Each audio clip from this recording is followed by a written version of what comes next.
Oh,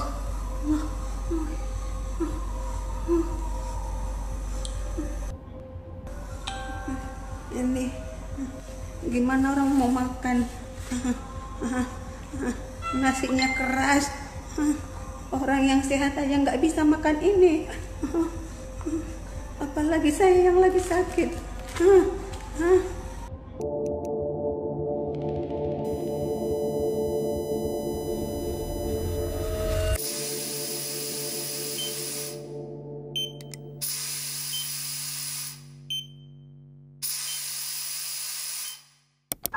Lambannya hasil tes lab itu membuat angka kematian PDP semakin meningkat. Kondisi itu diakui oleh Dr. Aman Bakti Pulungan.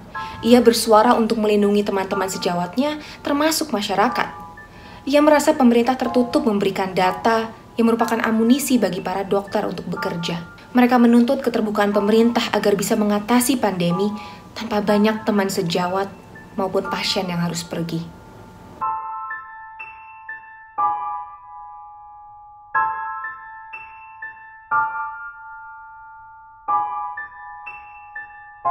Mengapa Anda begitu vokal mengkritik ketidaktransparansian Kemenkes dalam menangani pandemi ini?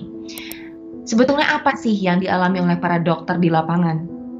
Jadi, bagi kita dokter yang merawat, apakah pasien ini positif atau pasien ini negatif? Masalahnya, ruang rawat ini kan juga sedikit sekali. Karena banyaknya pasien yang harus dirawat, yang pasien secara klinis dia membaik. Jadi kalau misalnya dia pneumonia tidak ada lagi, ya, tidak demam lagi, dan sudah bisa doing well, ini kan sudah kita pulangkan. Pada saat dipulangkan, hasil belum ada. Ketika dia sampai di rumah, dapatlah datanya dia positif. Jadi data seperti apa yang harusnya dibagi secara terbuka oleh Kemenkes kepada para dokter di lapangan? Jadi bisa dibayangkan ini. Jadi kita sih tidak minta data ini untuk kita expose ke publik. Karena setiap hari saya berhubungan semua teman-teman di daerah. Jadi ini mereka semua mengeluh. Jadi ada yang PDP, bahkan ada yang sudah meninggal, belum ada hasilnya. Efek langsungnya apa sih dok yang dirasakan teman-teman di lapangan atas ketidaktransparansian data ini? Jadi kita itu kan ketika merawat itu SOP-nya harus betul-betul SOP PDP COVID, full APD, dan kita tidak bisa main-main.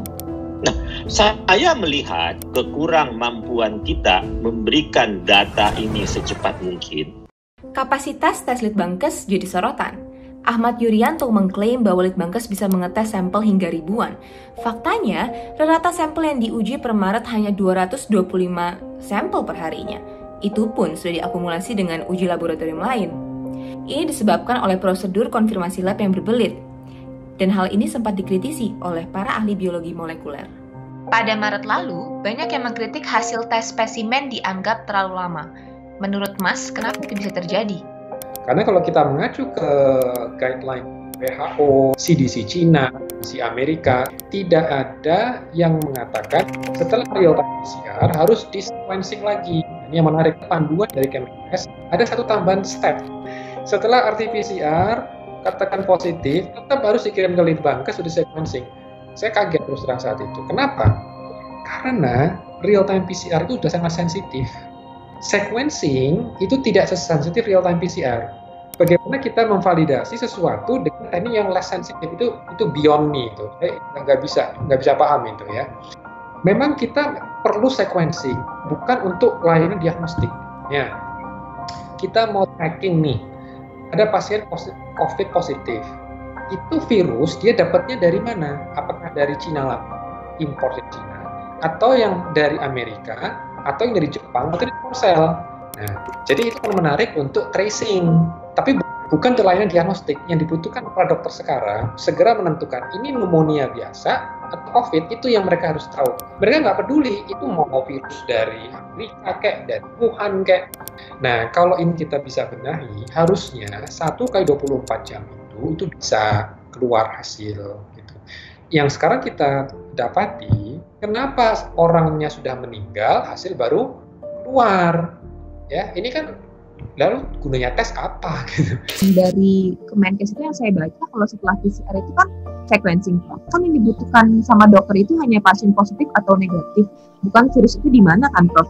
Berarti sebenarnya efektif nggak sih, Prof? Enggak, sequencing itu kan seperti tadi untuk melihat apakah betul yang kita miliki itu sama dengan yang di Wuhan. Itu mungkin kita perlu sequencing, karena kalau PCR saja dia hanya akan memberikan jawaban kepada kita, ya kamu ada virusnya SARS-CoV-2. Tapi seperti apa? Apakah seperti Eropa misalnya? Nah itu sequencing jawabannya. Oke, berarti memang prosedurnya ini bisa dikatakan berbelit ya, Prof ya? Dia cukup kompleks dalam arti sekarang kita mau apa? Kita mau lakukan deteksi semua sampai selesai, melupakan sains, melupakan riset, atau kita lakukan itu in paralel. Tetapi kan tergantung dari bagaimana tekanan. Kalau misalnya kasusnya banyak, itu kan tekanan buat kita semua kan, bahwa kita harus cepat menyelesaikan karena ini berhubungan dengan pasien yang dirawat. Jadi kita main kejar-kejaran, di satu sisi deteksi, di sisi lain kita tidak boleh lupa dengan risetnya. Pada momen krisis sekarang, kecepatan sampel tes adalah kunci. Kemenkes menyadari bahwa prosedur sequencing hanya memperlambat. Alhasil, dalam buku pedoman dan panduan penanganan COVID-19 yang terbaru, prosedur sequencing pun akhirnya dihapuskan. Masalah lain muncul, kemana data sequencing yang selama ini dilakukan oleh Kemenkes sebelum protap ini dihapus? Para peneliti dunia rutin membagikan data genome sequencing SARS-CoV-2 ke dalam sebuah platform milik GISAID, lembaga non-profit tempat berbagi data mengenai influenza di seluruh dunia.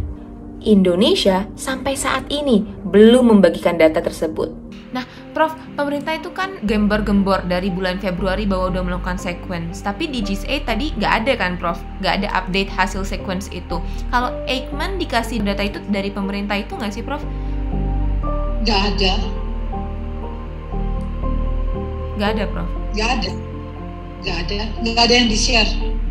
Sama sekali, Prof? Enggak, tidak ada. Buruknya transparansi data mempersulit peneliti merilis jurnal medik ilmiah mereka. Mas, di luar negeri, pandemi ini jadi kesempatan peneliti untuk meneliti dan merilis jurnal ilmiah. Di kita sudah hampir sebulan dan saya lihat belum ada jurnal ilmiah yang dirilis oleh otoritas kesehatan kita. Itu yang saya sayangkan juga. Indonesia itu harusnya ambil kesempatan untuk publikasi sebaik-baiknya. Kemenkes yang periode ini, saya nggak ngerti what happened gitu. Karena saya ingat banget kok, waktu Kemenkes menang flu burung, masih di zamannya Bu Endang ya. Dr. Endang dan tim itu publikasi loh. Atas nama siapa ya? Atas nama Kemenkes. Dan publikasi di jurnal yang bergengsi gitu. Tapi saya nggak ngerti what happened yang di periode sekarang gitu ya. Ya gimana ya? Saya juga kadang mikirnya gini, Indonesia itu gudang penelitian ya. Misalnya nih, dalam 2 bulan pertama kan kita puasa COVID. Harusnya kalau Kemenkes itu yakin dengan data itu, ya mereka publikasikan dong. Untuk menerangkan ke dunia, ini prosedur kami, ini teknik kami, ini parameter yang kami pakai, ini mesinnya, hasilnya tetap negatif. Makanya emang dalam konteks komisi itu penting banget untuk bisa melakukan transparansi itu. Something happen lah, somehow itu periode ini agak unik ini manajemen datanya.